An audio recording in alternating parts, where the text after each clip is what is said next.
Today in Realist History, we will be discussing minorities in the Gilded Age. Okay. Again, that's the late 1800s. That time period has also been called the Age of Imperialism. It's been called the Age of Industrialization. Okay. But in this new chapter that we're covering, we're going to call it the Gilded Age. All right. And so we're coming out the gate in this chapter talking about what was the minority experience during this time. You feel me? So that's what we're going to get into. But before we do, make sure you hit that subscribe button. I am your homeboy first, and this is the realest, most entertaining show in the game. Put it on something. Again, hit that subscribe button, y'all. Hit that like button, hit that share button, put all your people on it. Follow me across all social media platforms. Feel free to hit the Cash App, PayPal, however you want to contribute. Become a channel member. Okay, become a channel member or subscribe on Instagram. You will be greatly, greatly, greatly appreciated. You feel me?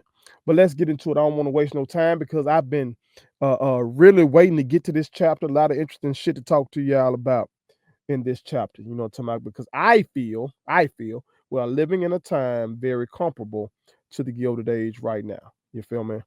And that is unsettling. Very unsettling. By the time we get done with this chapter, you'll see a lot of similarities. You really will.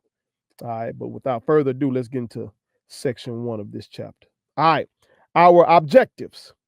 First of all, we're going to assess how whites created a segregated society in the South and how African Americans responded. Secondly, we're going to analyze efforts to limit immigration and the effects. And third, we're going to compare the situations of Mexican Americans and of women to those of other groups. All right, let's look at some key terms and people for this particular section. Let's move this banner out the way. All right. Jim Crow laws. Y'all have heard of those. All right. Laws that kept blacks and whites segregated, but it's way deeper than that now, y'all. Okay. I would say, and I didn't make these slides. I forgot to tell y'all about that. I didn't make these slides. These slides are the slides that accompanied the textbook that I used to teach out of. Okay. If you've been following me, y'all know I'm a former award-winning U.S. history teacher on the high school level. You know what I'm talking about? So these slides accompanied the book that I used to teach out of. That book was written by numerous professors with PhDs in history. Okay. So again, if you don't agree with the shit that's here, you disagree with them. Okay. So in this regard, right here, I disagree slightly with the definition because it's leaving something out. Okay. Jim Crow laws did keep blacks and whites segregated, but those laws also were discriminatory. Okay. So they segregated blacks and whites, but they also were used to keep black people down, to persecute black people. Don't want to lose sight of that. All right. Poll tax, a tax which voters were required to pay to vote. Okay. Literacy test, a test given at the polls to see if a voter could read, and it was used to disenfranchise black citizens. Okay. Just like the poll tax was used to disenfranchise black citizens. All right. Grandfather clause, a law which allowed a person to vote only if his ancestors had voted prior to 1866. Oh, wink, wink, right? Also used to disenfranchise black citizens while allowing white citizens to vote. Because prior to 1866, were most black Americans, drum roll, they were enslaved. So of course they couldn't vote. You see how tricky these motherfuckers were with their shit? Come on now. Let's go. Booker T. Washington, the most famous black leader during the 19th century. He encouraged African Americans to build up their economic resources through hard work. W.B. Du Bois, a black leader in the 19th century who disagreed with Washington and argued that blacks should demand full and immediate equality. So these two guys, you know, they vehemently disagree with one another. They both had the same goal, but two different ways of going about achieving that goal. Okay. I want y'all to think about who you would have been down with if you were alive at that time. Okay. Next, Ida B. Wells, and I don't know if this is my kinfolk, but I sure hope that she is. Okay. And she's from Mississippi, by the way. An African American teacher who bought a newspaper and embarked on a lifelong crusade against the practice of lynching. And got some pictures to share with you to make that real. All right. Hopefully, you two don't try to be funny with my money for showing y'all those pictures, but I'm gonna show them to you. Let's go.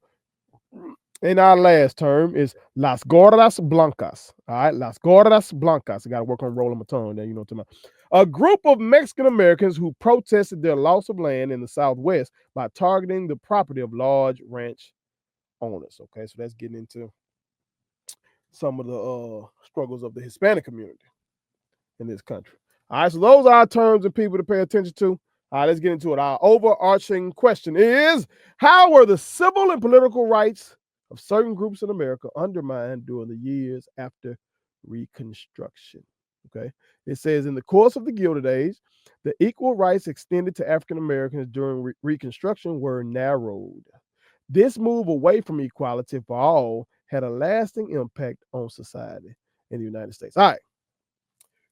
To better understand that, y'all, I do have to go back a little bit.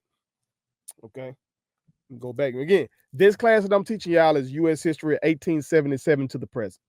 Okay. So to understand what the hell I'm finna be talking about, you got to kind of understand, though, some before that, which is the Civil War. Okay. All right. We know. Oh, you should know. Abraham Lincoln was elected president in 1860. Never promised to end slavery in this country. That's not what he was doing on the campaign trail. Okay. He did express that he did not want slavery to spread outside of where it already was. Southerners weren't trying to hear that shit. They took his election as a threat to their way of life. Okay. So they seceded from the Union. They said, fuck the United States. If just from the fact that we think your ass might try to do something to slavery, we gone. Okay. South Carolina was the first state to secede. My dear old Mississippi was the second to secede. Okay. So forth and so on. Okay. Abraham Lincoln was like, y'all ain't going nowhere. Fuck y'all doing. Y'all can't go nowhere. One thing leads to the next, you bam, Civil War breaks out. Because the South wants to be gone. The South wants to chunk the deuces. The South don't want to be down with the United States no more because, hey, we got to protect our way of life, which is slavery. And you can look up the secession ordinances. They put it on paper and said that slavery was the reason they were seceding. For you motherfuckers out there who try to say the Civil War was not about slavery, it was about states' rights. States' rights to do what, motherfucker? Stop it. Okay? So they go to war. All right. Now, the North had advantages, the South had advantages. Let's do the South. Let's do the South first. The South had great military leaders. You know what I'm talking about? The South was very passionate about their cause. You know, it's their way of life. They felt like they were defending. You know what I'm talking about? They felt like they were defending white supremacy as well. You know what I'm talking about? Defending their economy. So psychologically, that's all an advantage. You know what I'm talking about? Also, most of the Civil War was fought in the South. So that's another mental advantage because you're going to fight a little harder for your fucking home. You know what I'm talking about? North had advantages too. North had more railroads. The North had more telegraph lines. North had a larger population. You know what I'm talking about? So with each side having its own advantages, the war turned out to not to be easy for either side. By the time the war was over, it turned out to be the deadliest war in American history. Because, of course, every death is an American on both sides, you know, unlike other wars. In 1863, Abraham Lincoln threw a curveball in the war by issuing the Emancipation Proclamation, a war measure, basically saying that all of the enslaved people in the rebelling states were free. Those in the rebelling states now. Didn't free the ones that weren't in the rebelling states. Just told, like if you were a Union state that had enslaved people, Emancipation Proclamation didn't apply to you. And Abraham Lincoln, they said if he can prevent the damn war without freeing any enslaved people, he would do it. Abraham Lincoln was also a racist person. He believed that white people were superior to black people. So I don't want to tell you about that Emancipation Proclamation, have your ass up here gassing Abraham Lincoln like that. Okay? That shit is not what truly ended slavery in this country. That will come later. But as a war measure, it was effective. It gave Northerners another cause to fight for. It gave black people who were free in the North a cause to fight for. It gave black people who were enslaved, a reason to try to run away, try to go join the Union Army. It gave black people who had newly become free, a reason to join the Union Army. It was a big time disruptor to the Southern economy. So brilliant move as a war measure.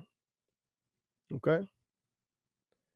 Long story short, y'all, with the advantages that the North had, with the move of the Emancipation Proclamation, I mean, you just put everything together. North won, Union won. Okay, Union won. Now Abraham Lincoln was reelected in 1864, and the war would end in 1865. Okay, so Civil War, American Civil War, 1861, 1865. But Abraham Lincoln would not live to, as they say, secure the peace. You have the war, but then after the war, you really gotta do the negotiating and all that shit, when it's peacetime. But he didn't live to get a chance to do that because of this.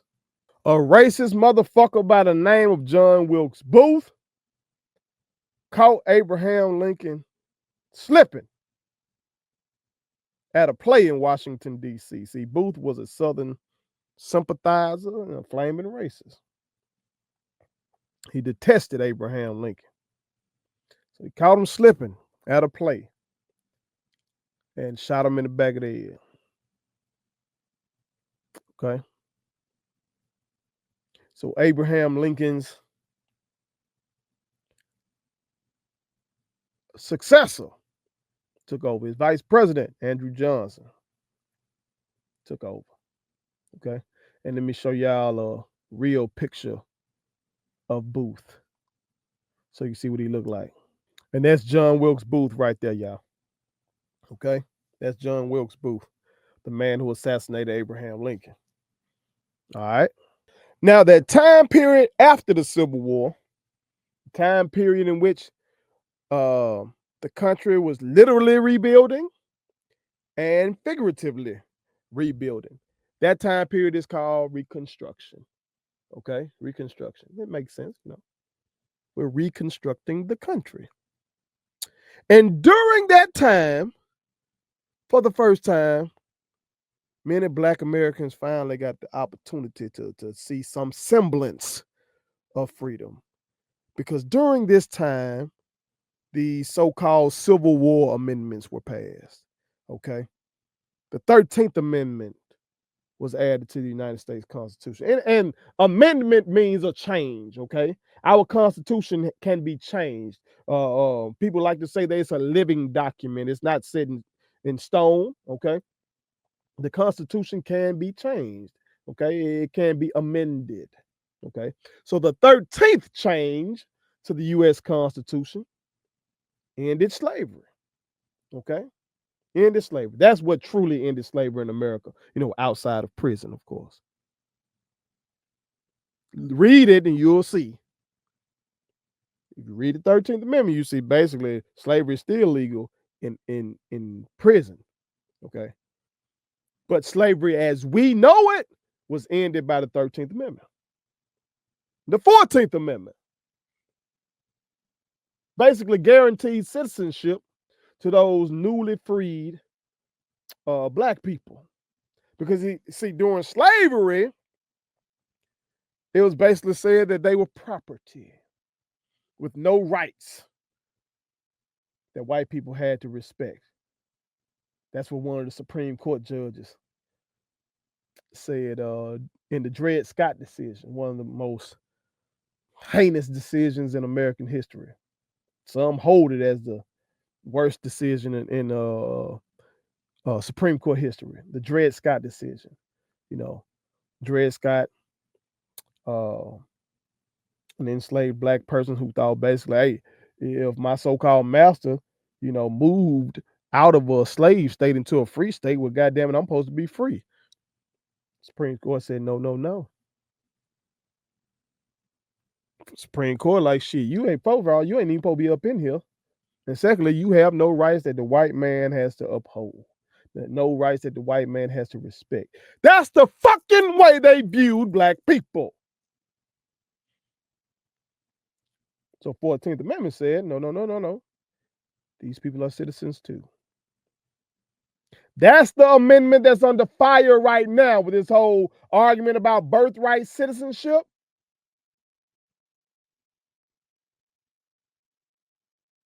By the Trump administration trying to find ambiguity when it comes to that. Shit can go left real quick in this country. Scary times.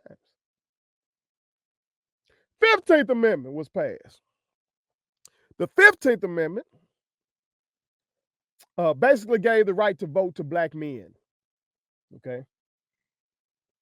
Not women yet. Women of any color still couldn't vote yet.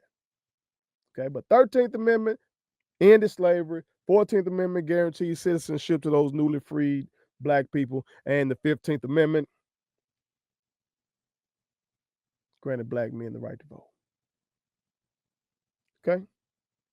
So I said all that so you can fully understand what was going on. That black people, many black people finally had some semblance of freedom. You start having black people vote. You start having black congressmen, black senators. Okay? If you're from the state of Mississippi like I am, you know what I'm talking about. If you've been to Jackson State University, you've been on Lynch Street. J.R. Lynch, he was one of these black politicians who went on to Washington during this time. You may have heard of Blanche K. Bruce. He was one of these black politicians who went on to Washington at this time. You know what I'm saying? Can you imagine racists at this time seeing this shit? To go from enslaving people to being governed by the enslaved, they fumed. Couldn't stand this shit. They couldn't stand it. Okay? So I had to say all that to set the stage for what we're getting ready to see in this section. Okay? All right, let's do it. Federal troops were removed from the South in 1876. Ways in which blacks' right to vote was restricted in the South. Poll taxes, literacy tests, grandfather clauses, and if all that didn't work, violence. Okay? Segregation via Jim Crow laws became the norm, and blacks lost voting rights. Okay, a lot going on in this particular slide. All right, let's start up top. I failed to mention this to y'all. During that time period known as Reconstruction, you had federal troops in the South maintaining order. Okay, so like countries tend to do when you at war with another country. If you whoop their ass, hell, you have some of your troops there. Kind of implementing whatever the fuck you want implemented in that country. So after the Union won, the federal government kept troops in the South. And this kind of protected black people. You know what I'm saying? Goddamn well, the racists in the South didn't want to go along with no 13th, 14th, 15th Amendment. But with the federal troops down there making them do it, they had to go along with it. They hated that shit. and they wanted those troops gone. So in 1876, when we had a very, very controversial election, those motherfuckers finally got what they wanted. Let's take a look at the election in question. All right, so this is the Electoral College map from 1876. Now, yes, I am a fucking nerd. I have all of the Electoral College maps from the very first one all the way to the election of 2020. I gotta go get 2024. You feel me? So yes, I I collected these during my planning period one year. But they have helped me teach, for my visual learners especially. All right, so this is the Electoral College. This is the Electoral College map from 1876. All right, and I like this one because it shows you the electoral vote and it also shows you the popular vote. Okay, so you see red is represented by the Republican Rutherford B. Hayes. Okay, he was a Republican candidate that year, and the Democratic candidate Tilden is represented by the blue. Okay, and if you're wondering what the brown is, those were not yet states; they were just territories at the time. Okay, so in the electoral vote, and remember we pick presidents by the electoral vote. Okay, the Republican Rutherford B. Hayes had more electoral votes, 185 to Tilden's 184. But when it came to the popular vote, Tilden had more votes. Okay. Tilden had 4,300,590 votes to Hayes's 4,036,298 votes. Okay. So the shit that went on with Trump and Hillary, well, Trump became president, even though Hillary had millions more votes than that motherfucker. That wasn't the first time that shit happened. Okay. Hell, we even had that shit happen in the year 2000 as well, where Bush lost the popular vote to Al Gore, but won the electoral vote. We'll talk about that much later. Okay. So this election was very, very, very controversial. And so they came to a compromise, the compromise of 1876. And this was the compromise, okay? The Democrats, who, if you pay attention here, you see that things were flipped at the time, okay? The South was dominated by the Democratic Party, okay? Dominated by the Democratic Party. People call Andrew Jackson the founding father of the Democratic Party. He was a Southerner. He was an enslaver. Okay, and many motherfuckers in the South loved him, but also the South would be so loyally Democratic and blue at that time because they hated the first Republican president who was Abraham Lincoln. Okay, so you put all that together, and the South used to be called the Solid South for the Democrats. Okay, so yes, the party dynamics have changed. The ideology, though, was the same. These Southern whites couldn't stand black folks. And so with this compromise, they saw an opportunity. So here was the deal. They told the Republicans that the Republicans can have the White House, okay? Meaning Rutherford B. Hayes could become president. But they, in exchange, the Republicans had to agree that those federal troops that I told y'all about, who were down here protecting these black folks and shit, what I'm making the Southern whites, follow the 13th Amendment and follow the 14th Amendment and follow the 15th Amendment, you know what I'm talking about, and go along with the Freedmen's Bureau, okay, which was a government agency to help newly freed black people, Southern whites, Southern Democrats wanted those motherfuckers gone. They wanted those federal troops gone so they can really reclaim control over the South. And the Republicans agreed. So and those federal troops had been leaving the South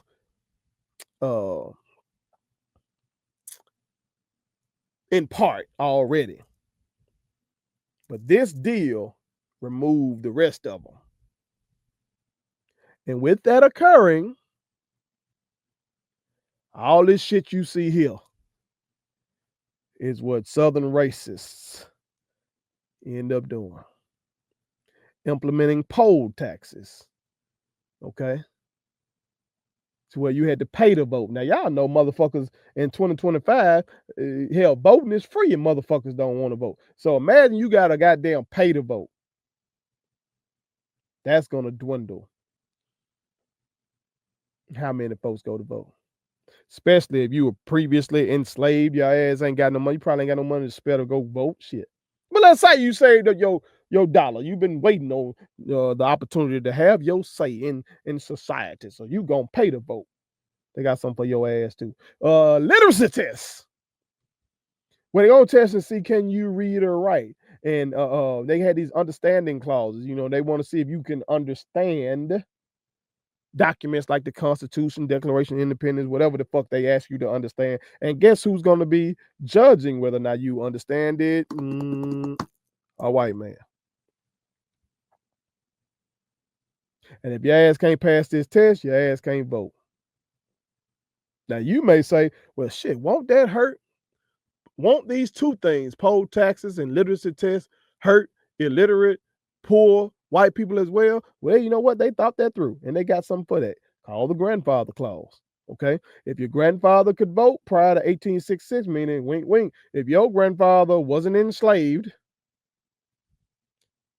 that's basically what it's meaning. If your grandfather was free prior to 1866, wink, wink, hey, you ain't got to worry about no poll tax and literacy tests. Come on in here and vote.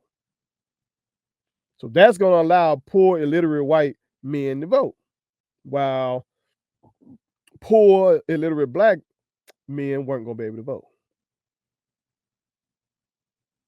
Now, let's say you saved up your money to vote, so you willing to pay the poll tax, and your ass can answer every goddamn question these folks got for your ass on this literacy test. They got something for your ass too. Violence. How dare the fuck you come down here and try to vote?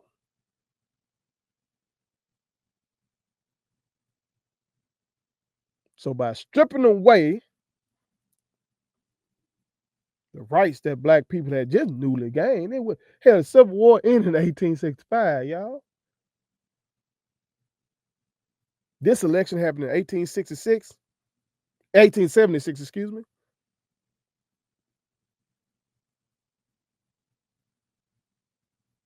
Just that little window of time to sniff some freedom. The motherfucker said, no, that's too much. They called themselves the Redeemers, white redeemers, redeeming white supremacy in the South.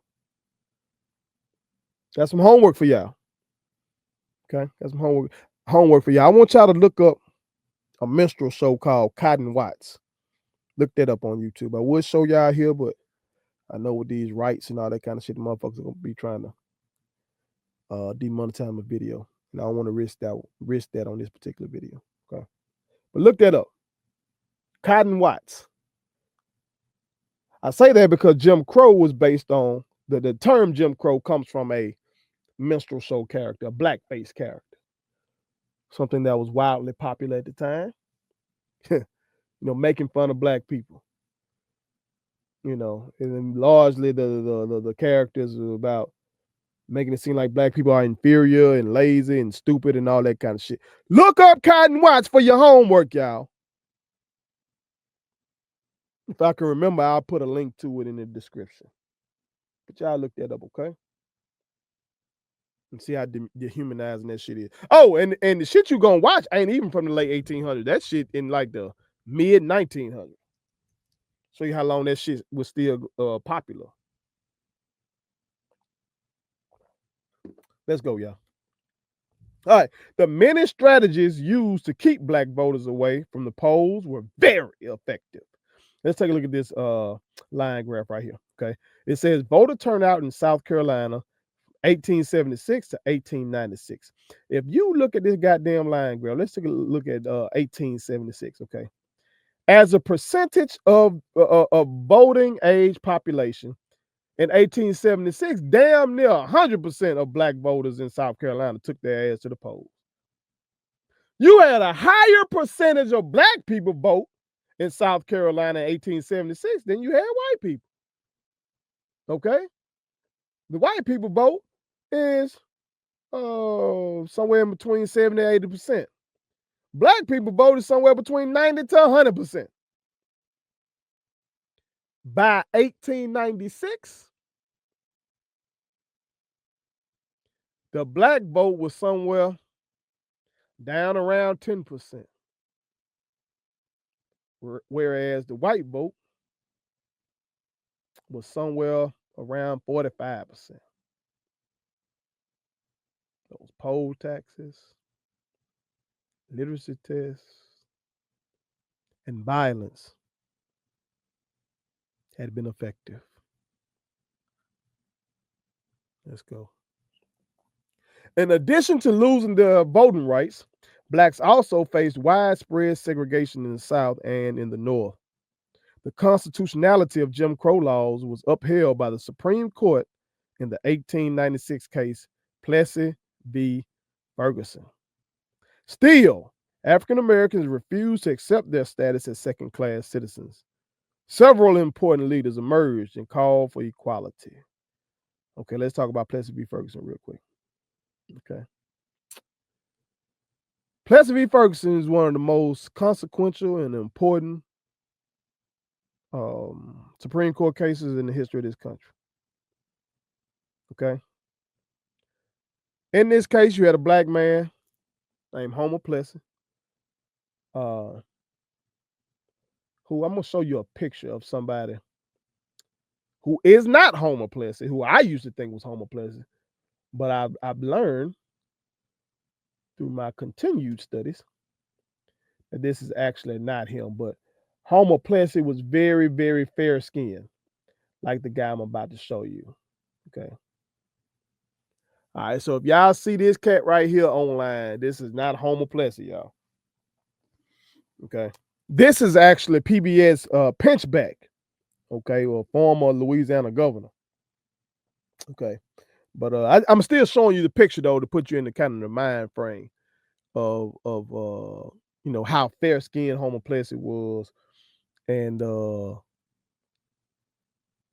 insanity of this so-called one drop rule in America. Okay. See, the one drop rule is that if you got any black in you, you're black. Okay. So Homer Plessy was somebody who was 1/8 black. They say he was 7/8 white. Okay. So he's 1/8 black. He's on this train. Jim Crow law stated basically he needed to sit in the black part of the train. He sat in the white part of the train. From what I read, motherfuckers were gonna take his ticket until he spoke up and told them that he was black, because he went on there on the smoke. He wanted to push back against Jim Crow. And, they tried to force him into the black part of the train. Sound familiar? Sound like Rosa Parks, don't it? Long story short, though, y'all, Plessy was arrested. Okay, because he was, based on Jim Crow laws, he was a criminal. He was violating a law that said they had to be in separate train cars. You know what I'm talking about? But to shorten things for you, see, Mr. Plessy had some damn sense. I guess he knew his constitution and he was part of an organization that was trying to challenge this fucking law. They posted bail for him and everything. Like, they knew this shit went against the Constitution, bro. And we supposed to be free. If I'm a citizen of this country and I'm supposed to have equal protection under the law, how the fuck am I being treated equally right here? Sound like you got a case, right? Sound like it's easy to win, right? Well, his case eventually rose all the way up to the Supreme Court. And the Supreme Court disagreed. In a landmark ruling, the Supreme Court said that separate but equal was constitutional in the United States of America. Separate but equal. You can have separate whatever the hell you want to have, as long as the accommodations were equal. So Plessy ended up losing his case. Ended up having to pay the fine that accompanied violating that law. I think the Separate Car Act or something like that. I don't know. and he went on with his life. But that brother did stand up. Again, this ain't Plessy right here. This is PBS Pinchback. But I'm just trying to put you in the mind of what Plessy may have looked like, being so light skinned and his crazy ass one drop rule.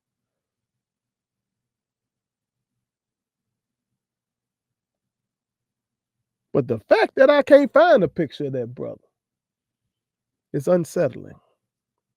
That brother being the plaintiff in a case that would change this country, and us not being able to have a picture of him, something wrong with that. Makes me think about all of these folks throughout our history who have fought and fought and fought and fought and fought, and goddamn it, they don't get anything made about them. Like, I'm filming this right now on the 100th birthday of Brother Malcolm. You know? Yeah, Spike Lee made that masterpiece about Brother Malcolm. God damn it, somebody need to make some about Mr. Plessy. Because at least he goddamn tried. Yes, he did. But with him losing that case, and the Supreme Court saying green lighting shit being separate,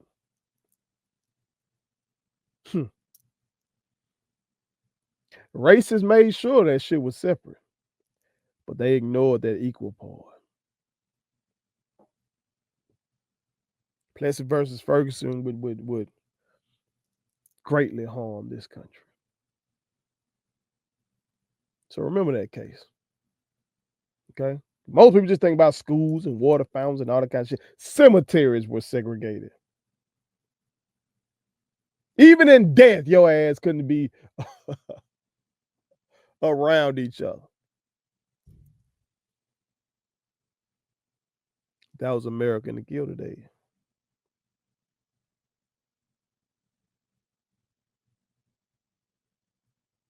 But as the slide said, you did have some leaders who emerged calling for equality.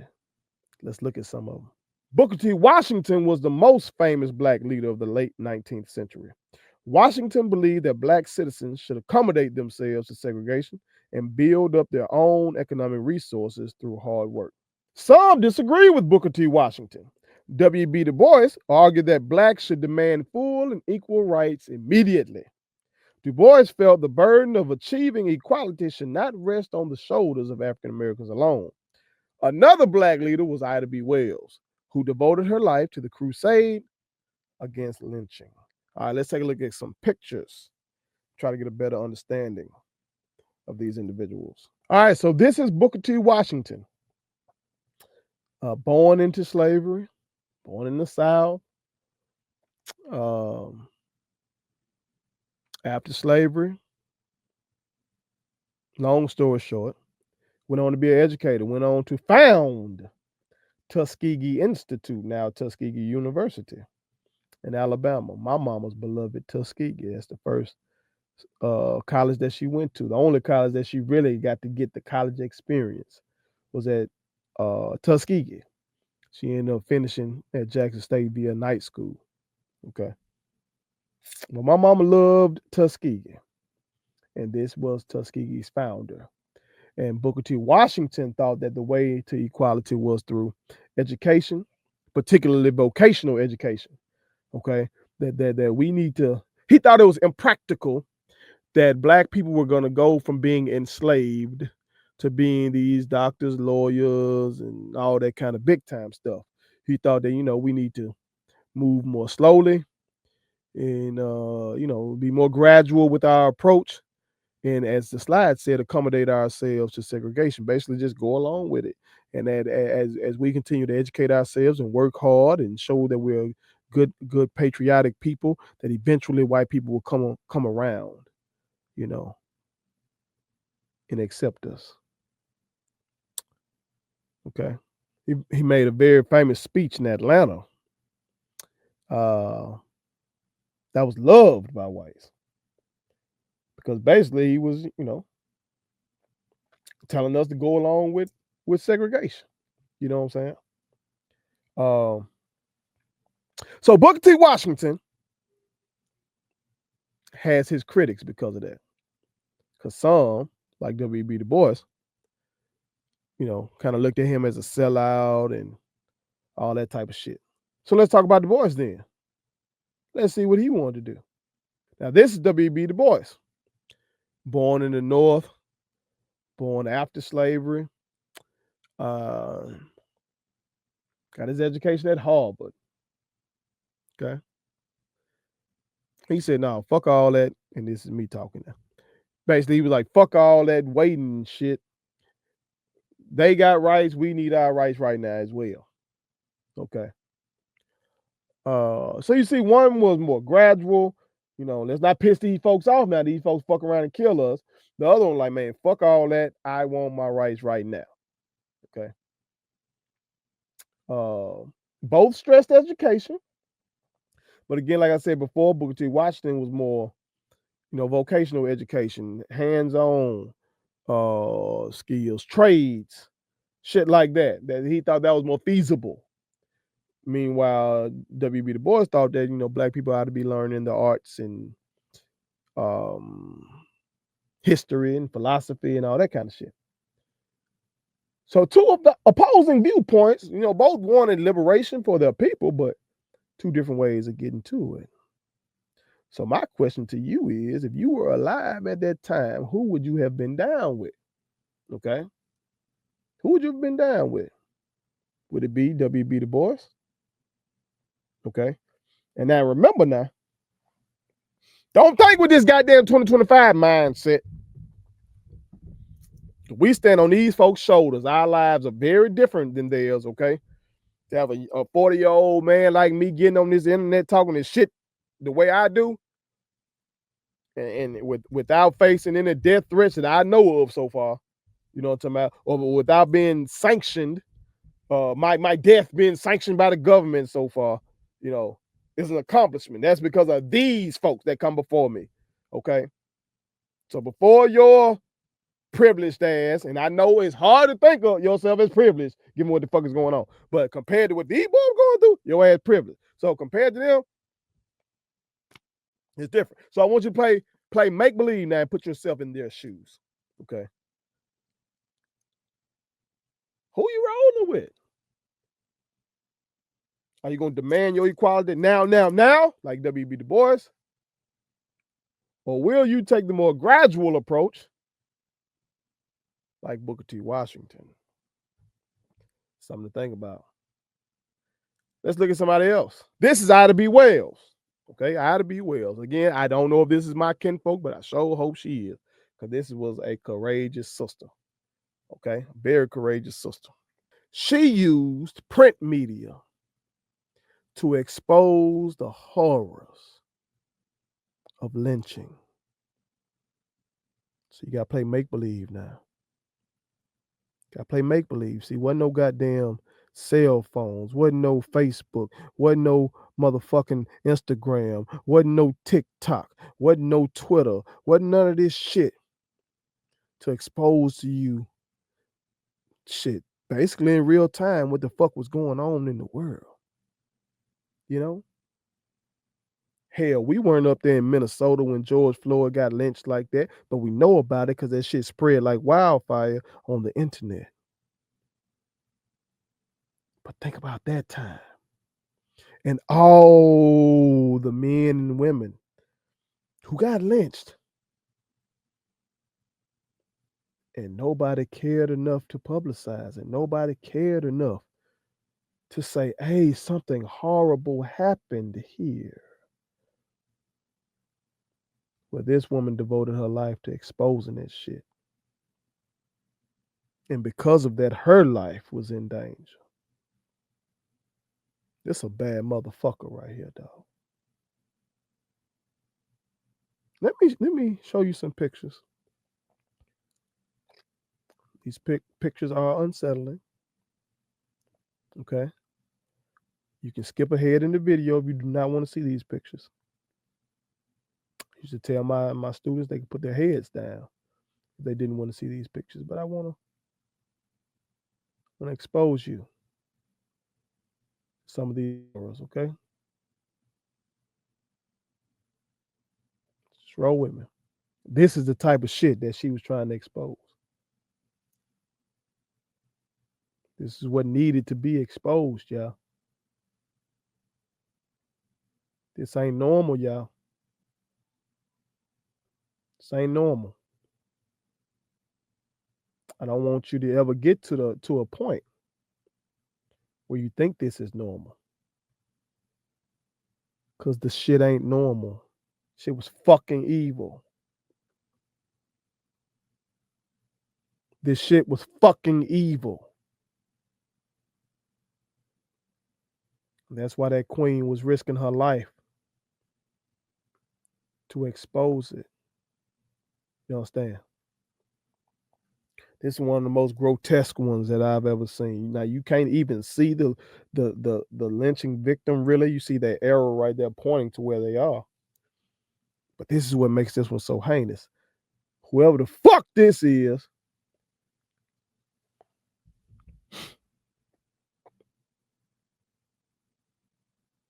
who wrote this shit on this picture, was treating this shit like a fucking postcard or some shit. You know, I don't know if postcards even still exist. But you know how motherfuckers use goddamn, you either take a picture or you buy a picture and you send it back home somewhere. You know what I'm talking about? Let everybody know how you having a good time. Well, these motherfuckers were at a lynching. And if you read up top, decided to say all okay. Bitch, all ain't okay. You're pointing out somebody getting lynched. Fuck y'all out here goddamn just spectating for. Fuck is wrong with y'all? Shit was evil. Shit was evil. Ida B. Wells dedicated her life to exposing shit like that. Now, these pictures are pictures that I got from withoutsanctuary.org. You know, I was exposed to Without Sanctuary in college by Dr. Curtis Austin. Okay.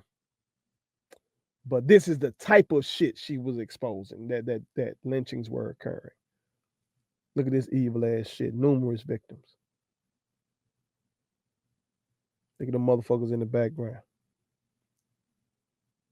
Evil shit.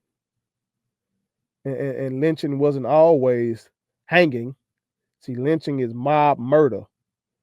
Could be hanging. Okay. Could be simply a beating. Could be burning. Look at all these folks gathered around as someone is being burned to death. Shit's evil, bro. Shit ain't fucking normal. Shit's evil. What about this one? Another one. A man being burned. How these motherfuckers gathering around to see that shit? Evil shit. That's what I be saying. Like, motherfuckers be talking about the good old days. Good. They some old days, motherfucker. They weren't good. Good for who? Fuck we talking about? Fuck are we talking about, dog? Last one. And this one right here makes me think about the song Strange Fruit. You may have heard this, a very, very old song. I want to say that song is by Billie Holiday. Strange Fruit. In that song, she talks about the blood on the leaves. Blood on the leaves. That song is a deep ass fucking song, Jack. Because that song is about lynching. Imagine the horror. Going along the road and you look and see that shit. Imagine being out hunting. So you go out hunting and you come across something like this. Strange fruit hanging from the trees. Evil shit. And this queen right here, Ida B. Wells, risked her life to expose that evil. You know, we got a queen today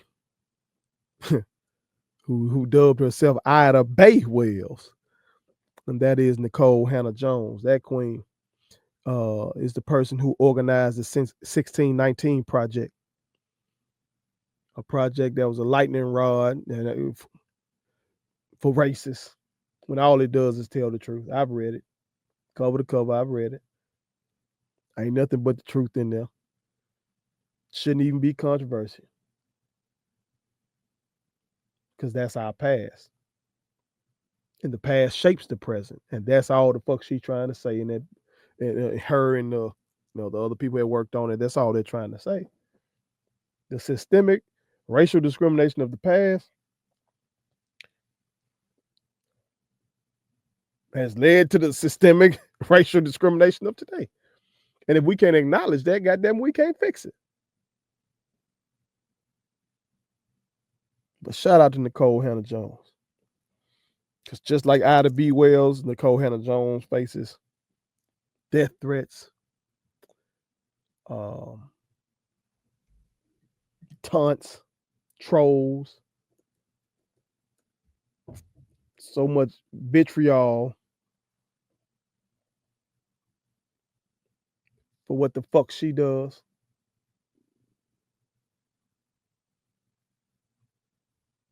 And it's the year 2025.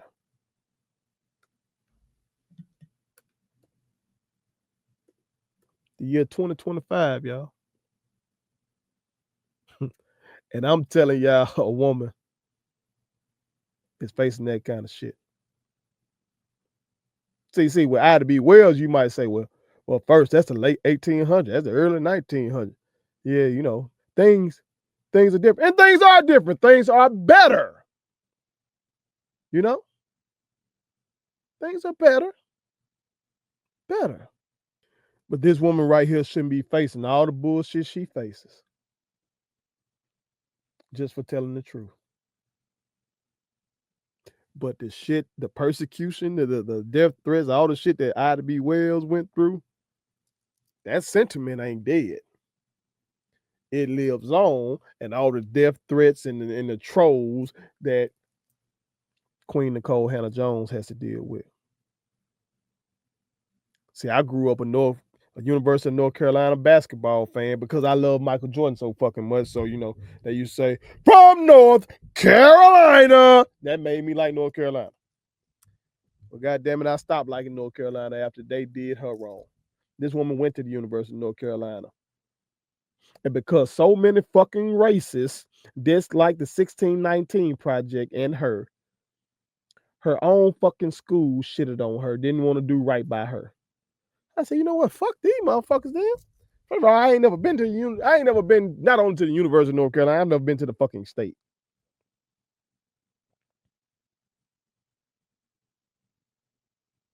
But I see who you are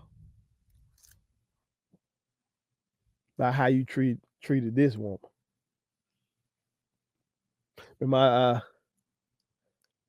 If y'all watch my segment about Jasmine Crockett, you may have seen me talk about continuity and change. What has continued from the past, what has changed. Okay. So the fact that this woman, she's in this picture, she's at the Tribeca Film Festival. You know what I'm talking about? And you know, she's been on CNN and MSNBC, and you know, I'm sure that she's done well for herself financially. You know what I'm talking about? The fact that she's still walking around here, not in prison or anything like that. I don't know if they actually have tried to kill her or what. That shows change.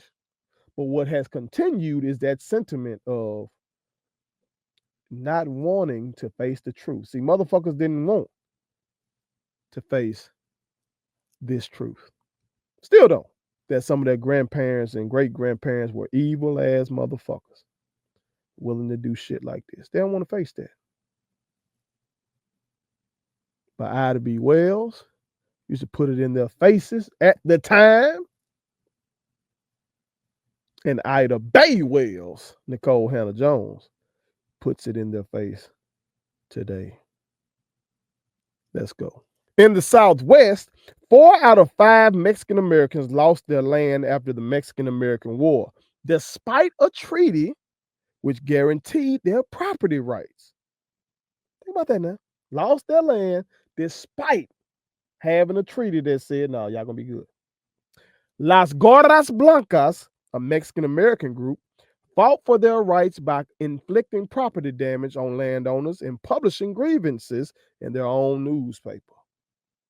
See, this slide right here makes me think of an incident. I think it was Cat Williams. It was some goddamn comedian that was out there in the West. Might have been in Arizona. I can't remember exactly where it was. But he was somewhere out there in the West and got into it with a fan, a heckler or something. And I think the motherfucker, if it was Cat, whoever the comedian was, told the heckler, go back to Mexico. And I guess the heckler knew it was a Hispanic. The heckler must have known his history. He told that motherfucker, I am in Mexico. Woo! Because so much of the American West used to be Mexico.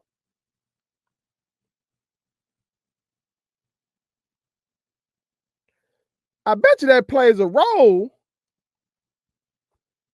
in this immigration shit that we got going on here, because you probably got a whole lot of Mexicans who feel like, man, fuck it. When I go to the United States, I ain't just going breaking no law shit. I'm just going where my ancestors were. Hey, that used to be our shit. I bet you got some that feel that way. You know what I'm saying? Especially if they know shit like this. In the Southwest, 4 out of 5 Mexican Americans lost their land. 80% of Mexican Americans lost their land after the Mexican American War, despite a treaty which guaranteed their property rights. So Las Gordas Blancas felt some type of way about that. You feel me? Let's go. Chinese immigrants also faced racial prejudice in the West at this time. Faced with severe job discrimination, some Chinese Americans started their own businesses. Now, that can be said of any of these minority groups as well. You know what I'm talking about. But we're going to talk about the Chinese Exclusion Act later on. You feel me? Not today, but we're going to talk about it later on. Y'all can see just a flaming racist ass law trying to ban Chinese laborers from coming to this country. Okay, let's go. Prior to the Civil War, women played a large role in reform movements, including the call to abolish slavery. Leaders wanted to further the rights of women and were disappointed when women were not included in the 14th and 15th Amendments. Susan B. Anthony and Elizabeth Cady Stanton formed the National Woman Suffrage Association in 1869. Susan B. Anthony voted in an election in 1872 and was arrested. Awaiting trial, she toured the nation, delivering a powerful speech on the issue.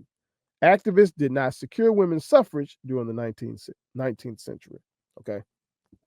So, in the Gilded Age, you got black folks getting shitted on with Jim Crow laws. Okay. You got these Latinos who got their land snatched from their ass. You got these Chinese laborers, many of whom were brought to this country to help work on the fucking railroads and shit like that.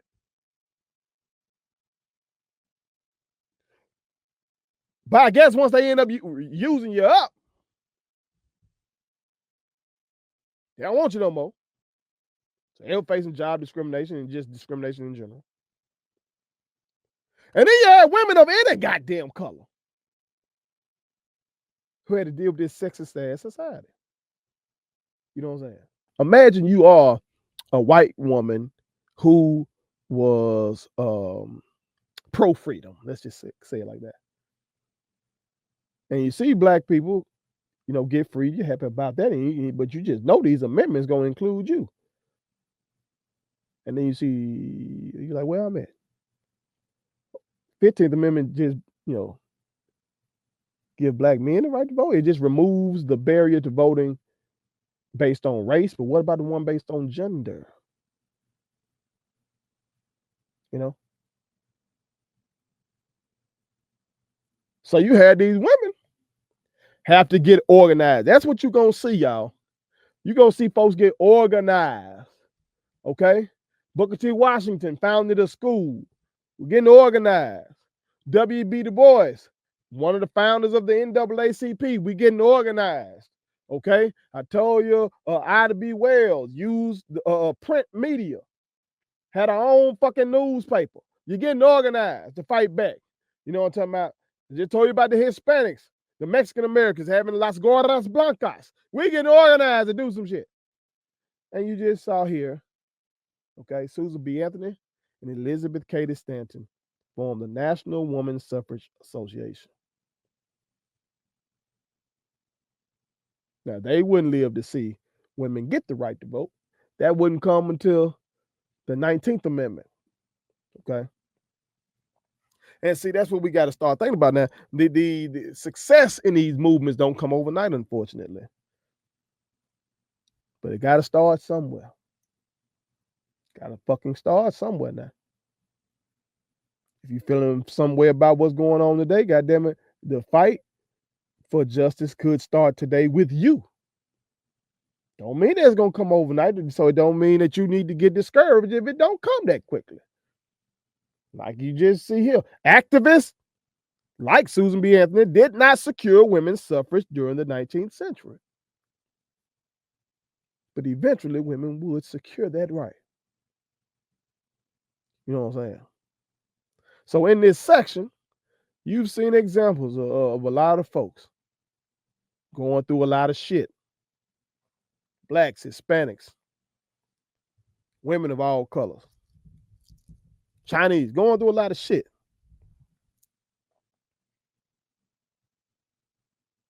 But I hope you also see that you got to push back on that shit. Okay? In closing, let's look back at our key terms. We covered Jim Crow laws.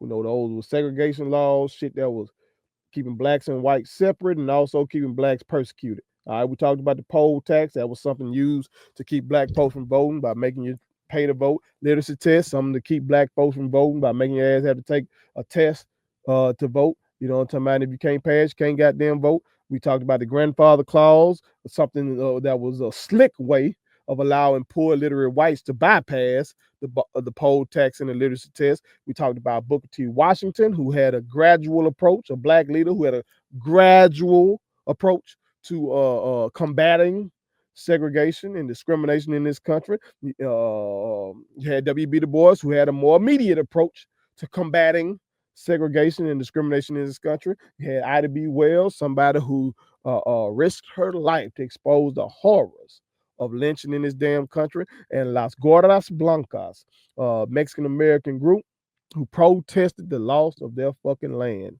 in the Southwest by shit, fucking up some shit, you know, targeting the property of large ranch owners. You feel me? You know, like they shit. If we ain't gonna have this fucking land like we supposed to based on this treaty, goddamn it, your ass ain't gonna have it either. Okay. So we're done, y'all. We got another one done. Hope you enjoyed it. If you've missed any of the realist history segments, make sure you go back and catch up. Okay, we've done chapter 4, 5, 6. We've done 3 chapters already.